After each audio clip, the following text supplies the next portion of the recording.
Hey everyone, this is Nikachu, and we are here to discuss the splashes. What worked, what didn't, how I would approach them in the future. But before we get into that, I just came back to Canada, and wow, over the last 2 weeks, 1 million of you have joined my Patreon. I thank you so much. My Patreon is now over $300 a month. It's incredible. You know, how much the community donates is such a it really how do I put it, really validates all the content that I'm bringing out to you guys, because I know it's helping you. So many of you have thanked me so much for your results. You know, you've gone from like being a scrub to becoming a winner in your tournaments. I know you're winning boosters, you're winning the store credit, you're getting very deep finishes. We see that with Merfolk. Merfolk over the last 3 years has had more results ever than in the history of Magic. Well, I don't know, in Modern, I would say. So, I mean, I thank you very much. And we're going to go through all of you one by one. I'm going to thank you all for joining the big wave on Patreon, starting with Amy Vandeven, Ethan Laus, Kaushalya Frank Monroe, Michael Albert, Don Ellison Nosh, Gabriel Gutierrez Saldate, Patrick Nolan, Justin Shipley, William Tilburgs, Stefan Kipperberg Helsens, Jelmer Kuhlman, J.P. Haworth, Scott Billick, John Anderson, Andreas Bickard. Yeah, thank you very much, all you guys, for joining me on Patreon. I absolutely appreciate it. I'm glad for everyone who's contributing. It helps me make the channel run.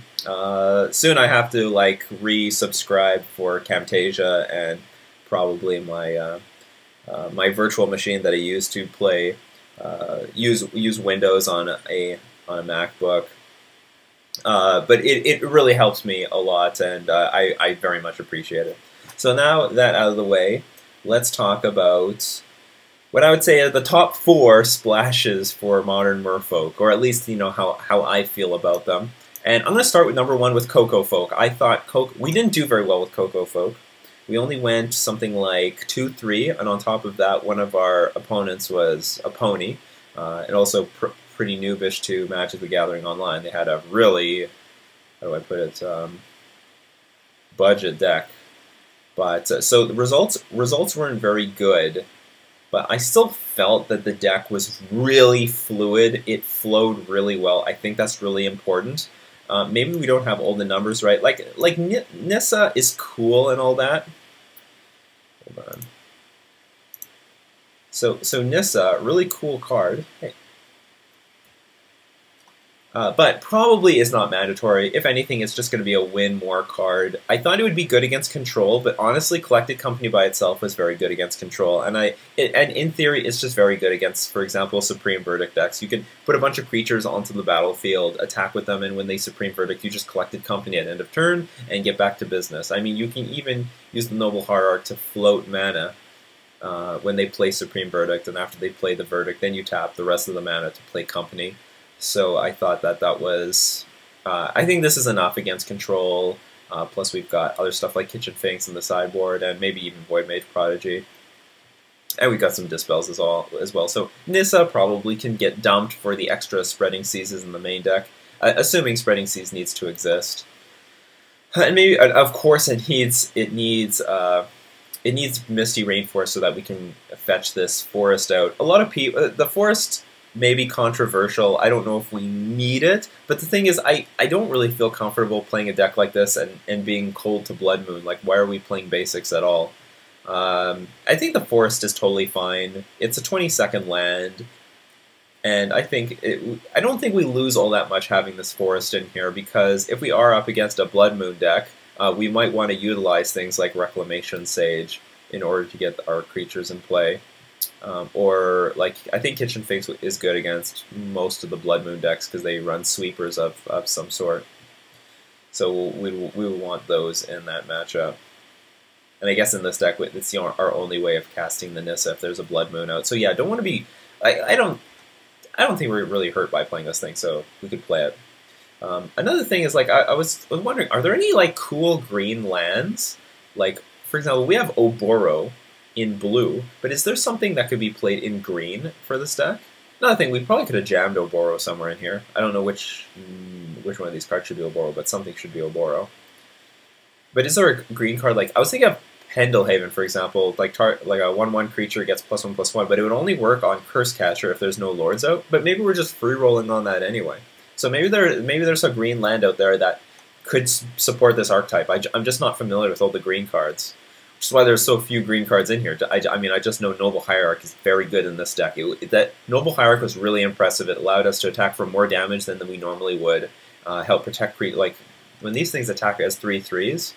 Or even 4/4s after we play another Lord the next turn. I mean, that's pretty big. That's pretty significant. And Noble Hierarch ramping us up helps so much more than Aether Vial. Aether Vial is not exactly the best ramp, although it is not vulnerable to spot removal like Noble Hierarch is. But still, I think Noble Hierarch is way better than Aether Vial.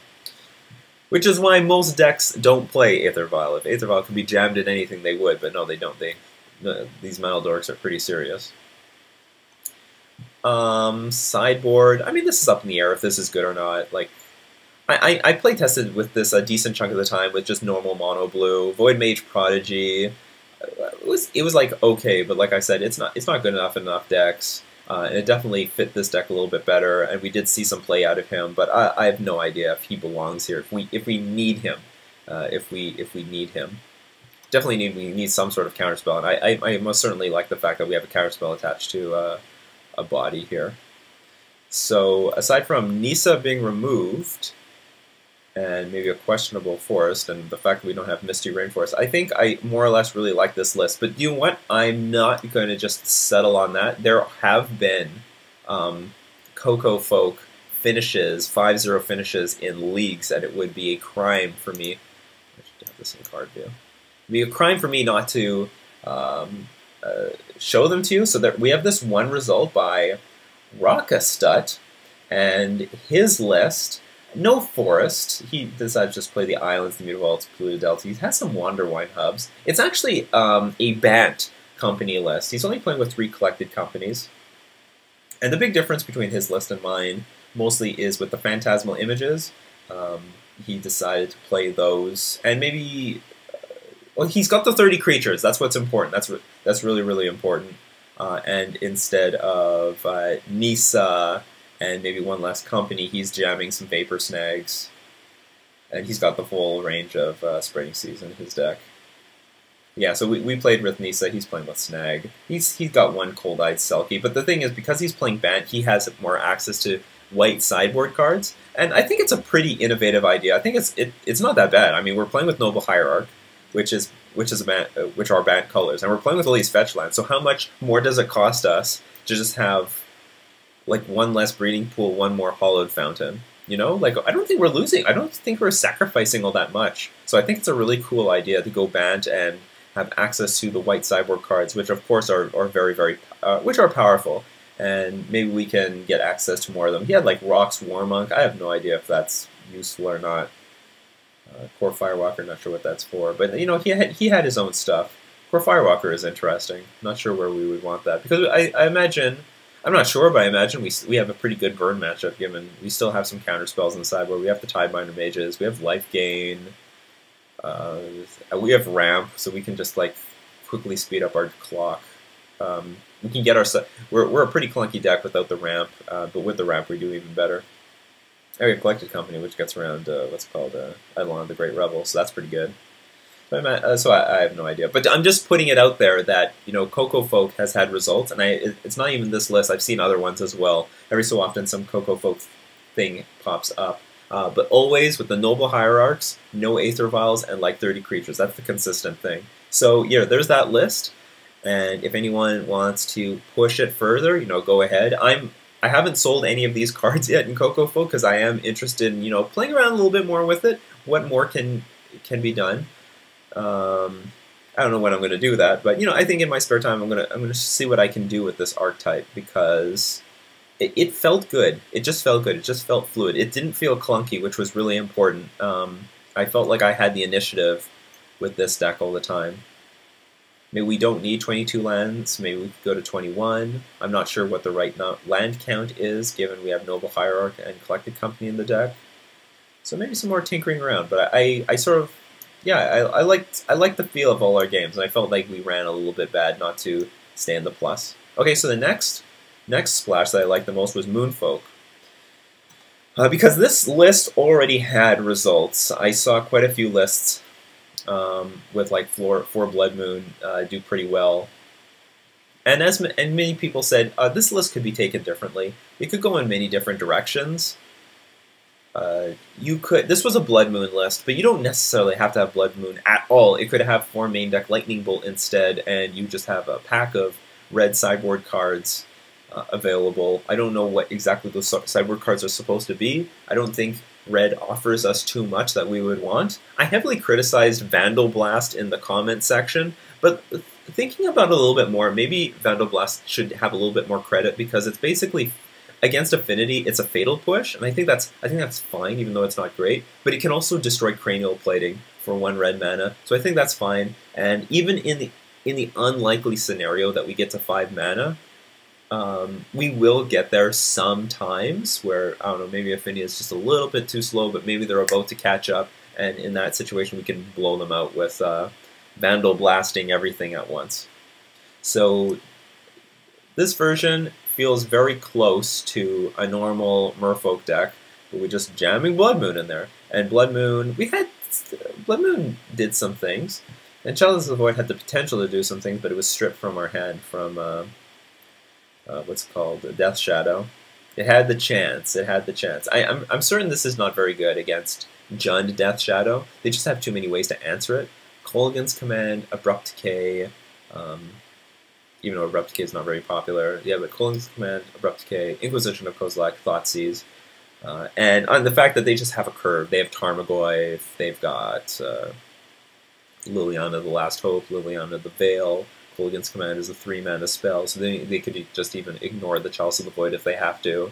But against Grixis Death Shadow, it's very good, or the black-blue versions of Death Shadow, it's very good. It's usually just a ton of 1-drops, and the only things that cost more than 1 are like Tasigur or Gurmag Angler. So I think Chalice of the Void would be very good against it, because I think the only way they can snatch it is through Inquisition or Thoughtseize, and they're blank to everything else, and maybe counterspells can hit it. But it's, I guess, yeah, one reason we had some success with this is because it's actually pretty close to a normal Merfolk shell. So this thing maybe could have been Vandal Blast, but I'm not sure. This is still the best like sideboard card that we have for Affinity. Maybe something Electrickery could have been in the sideboard for Affinity. I don't know. But like, yeah, so because it was so close to a normal Merfolk shell, I thought it felt really good. I really like the idea of like casting this thing. Man, it feels good when you just completely lock your opponent out of the game. Oh, you have a basic? Oh, we can deal with that too. Absent Company, eat your heart out. So this was my second favorite build, and like I said, I've seen lists. Like this deck was based on, for the most, the main deck was mostly based off of a list that I saw from Star City Games. So I feel like this is a reliable splash of the deck. So now let's go into dubious territory. Let's go to Darkfolk. Darkfolk runs at number 3 because this build wasn't good. It just wasn't. It was built wrong. I would say Inquisition overperformed. I thought that was a very good card in this deck. I really like knowing what my opponent has so we can play around everything perfectly. I also like that it can answer things that maybe we may not be able to answer once they hit the board. Like we can hit an Ensnaring Bridge with this card. I think that's great. And yeah, and then of course we get the information. Fatal Push ended up being just really bad, and probably because the metagame has adjusted to not be weak to this card. It is the breakout card in Modern, and it is useless to us because the metagame more or less has adjusted to this card. There's a lot of creatures we can't kill with this thing, and we faced like basically anti-Death Shadow decks, which showcased how bad this card is. So I think if I were to move this deck forward, I would have no removal in the main deck. We would just have the Inquisitions. I think Bob is fine. I don't think there's anything wrong with this card. I mean, if you want, you could replace this guy with Master of Waves. Don't think that's wrong. But you know what? There's other aspects to this deck that I would like to change. I would remove the Aether Vials and maybe play with 2 more lands and make sure that we've brought Curse Catcher back in the deck. Because we're playing with Inquisition, we have the ability to strip away the early part of the curve from our opponent so that we can slowly curve out later. I mean, this is basically what Jund does. Jund has like 4 lightning bolts, or in the past, Jund had 4 lightning bolts and 4 Inquisition, and more or less that was it. I mean, they might have a few more Thoughtseize or whatever, and now they're running Fatal Push. But the point is, they didn't have a lot of things to do on turn 1. But one of the things they could do is Inquisition and slow the game down to a point where they could curve out. And I think that's something we could do here. I don't think Aether Vial is mandatory at all in this deck. I don't think it's necessary. So I think we could dump this thing, play like 1 extra land, maybe 2 extra lands, and we could bring back Curse Catcher into this deck, get rid of the Fatal Pushes, and then play the deck like that. Play it just like that. I think it would run fine. And Dark Confidant, we could have it, we could not have it. I liked Dark Confidant. And I saw some of my games where I played with this against, I think, was it Death Shadow? No. Where I played against those Esper decks, those mid-range decks, and I was putting out Dark Confidant before my other creatures, and I think what I should have been doing was, I think that was a very greedy play. I just played with Dark Confidant wrong. I should have played my other creatures first, things like Master of the Pearl Trident, Marrow Regery, and if those things get killed off, then I play Dark Confidant to refill my hand, because that's the point where my opponent has hopefully run out of removal, and this guy can get me back into the game. But instead, I led a lot of these games with Dark Confidant. He got hit with the removal spell, and then the last creature to stick on the board was like a Marrow Regery, which then in the end died to some other removal spell, like a few turns later. But if Dark Confidant was the last creature on the board, and after I exhausted my opponent's removal, then that's the point where over those next 3 turns, before my opponent draws another removal spell, we could have got some cards off of Bobby. So Bobby not showcased the best because I could have played with him better. So I don't know. It's not mandatory to the deck. I just thought he was cool, and I think he has some potential.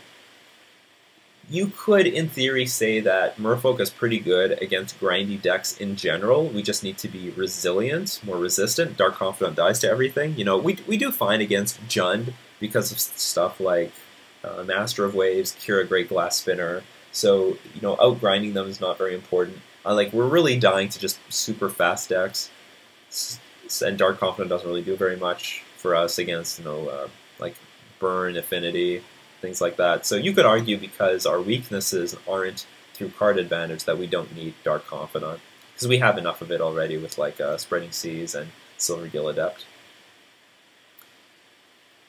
But, you know, we could always have more Silvergill Adepts. How does it hurt?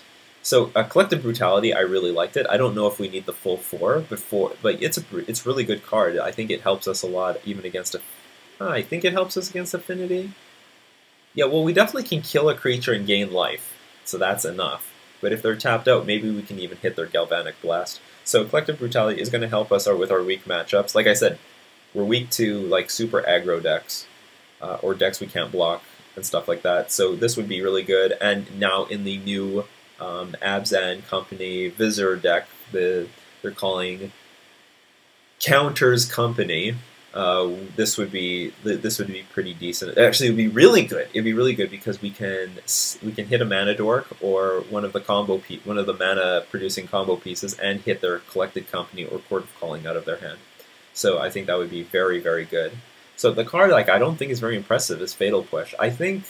And you know, I don't even know if we really need all that much removal. Like, I think we could play with Dismember in its place, or maybe some other removal spell that I'm not thinking of, even though it's going to cost us more life. The things that are important are things like Inquisition of Kozilek, Collective Brutality, and that might be enough for a splash with maybe some other sideboard card, or just like a decent removal spell, but I don't think we need any removal in the main deck. The most important thing is Inquisition of Kozilek, and we might be able to replace the Aether Vial with like 1 or 2 lands and play with the full set of Curse Catchers. Because I think with like minimal disruption and a quick clock, this is all this thing really needs. But I wouldn't be surprised if you could just jam Master of Waves back in the deck anyway. So I think Darkfolk has potential. This wasn't the build. That's all I'm saying. This wasn't it. I failed on the build. I didn't like it. I definitely did some things wrong. I couldn't tell that Fatal Push was going to end up being so bad. It just sucked. It just sucked. So going to the last one, the last splash, Blue-White Splash. Now this, truth be told, maybe I was getting too fancy with these cards. We've got Restoration Angel, when I think now clearly Master of Waves would have been... the thing is, Restoration Angel did things, but Master of Waves would have... in the moments where Restoration Angel was good, Master of Waves would have been just as good. And other situations where Restoration Angel wasn't good, that's where Master of Waves would have shined. So I think when Restoration Angel was good, Master of Waves was just as good, and probably Master of Waves is just better in the slot anyway. Spell Queller did a few things, but it wasn't mandatory. Like it wasn't things that Unified Will or Dispel couldn't do. And now that I look at it, I'm really overloaded on like counter spells here. Could have been a little bit less counterspell. Could have been counterspell lighter. Blessed Alliance probably could have been a great card that we just didn't get to see get played. Rest in Peace didn't really do what I wanted it to do. We had one game where we played it, but our opponent just like abrupt-decayed it and then continued the game as if it didn't happen. But the same would have happened if we had Relic of Progenitus. The only difference is that we don't draw a card when Rest in Peace is destroyed, whereas we can crack Relic in response. So, like, we could have changed Restoration Angel into Master Waves, but the real reason that I'm giving this the thumbs down is that in my heart, I don't really think this works. Like, so many people have jammed Blue-White Merfolk more than any of the other color archetypes. Like, I know with the Cocofolk, there's just, like, maybe 1 or 2 people out there playing Cocofolk, and it's getting results. It's getting results. We're seeing stuff on MTG Top 8. I've seen some lists in other places. Like, with the Noble Hierarch 30 creature plan, no Aether Vials, it's getting results. Like, so with very few people, we see some results with Cocofolk. Tons and tons and tons of people are jamming Blue-White Merfolk with no results. Nothing. Or if a result happens, it's happening as often as the very few people playing Cocofolk. So what I'm saying is there's a very high failure rate for this archetype. And you could make the argument that in a certain metagame, at a certain time, this is better than Mono Blue Merfolk.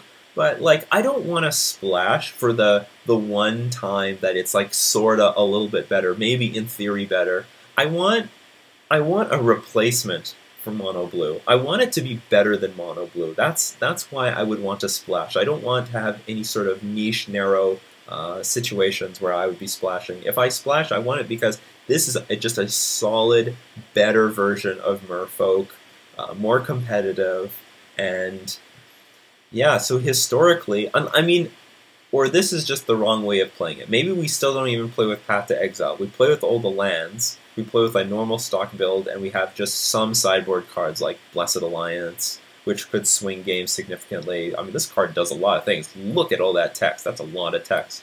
And even the untapped 2-target creatures things could be really relevant in this deck. So maybe we just have to play with some niche, with just some sideboard cards, but I don't know. I don't feel like it's enough. Definitely don't like this card. I don't like this card because it undermines like Tectonic Edge plans. It undermines some purposes for Spreading Seas. But remember, Spreading Seas is there to give us Island Walk, not to mana screw people. Although, you know, that isn't. It's a nice bonus once in a while. So it does undermine, you know, that backup plan on Spreading Seas. Ramps our opponent up. There's just a lot of theoretical disadvantages with this card. But yeah, I think if Blue-White to be superior to Mono Blue, there would have to be just a... I think that it has to take a completely different direction. I don't know what that direction is. And no one's found it. No one has found it. No one has found it yet. The only splash I didn't play yet was the colorless splash with Eldrazi, and I do not think that is going to happen. But yeah, so this is Blue-White Merfolk. In my heart, we didn't do very well with it, and I mean, certainly it could have been built a little bit better. But I wanted to try this just because the builds of the past failed. They failed miserably over and over and over again. So many people always touting Blue-White Merfolk but they go to a big tournament and get slaughtered. It's never really shown up it very rarely has shown up in the history of Merfolk, and a lot of people have jammed it, and the list that has always prevailed over the blue-white version was the mono-blue version.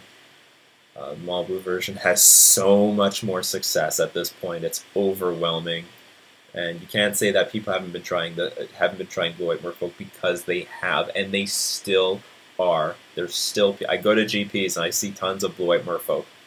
I see it, and there's people online still jamming this, because once in a blue moon you see a list pop up on MTG Top 8. But yeah, in my heart, I just don't believe in this splash. I have a lot more faith in the other splashes. So Darkfolk, still has potential. Love Inquisition of Kozilek, but this list isn't there. I don't know what has to be replaced. Definitely has to be the Fatal Pushes. We got Moonfolk. After this series, it should probably be called Bloodfolk. It makes more sense. It sounds cool too, Bloodfolk.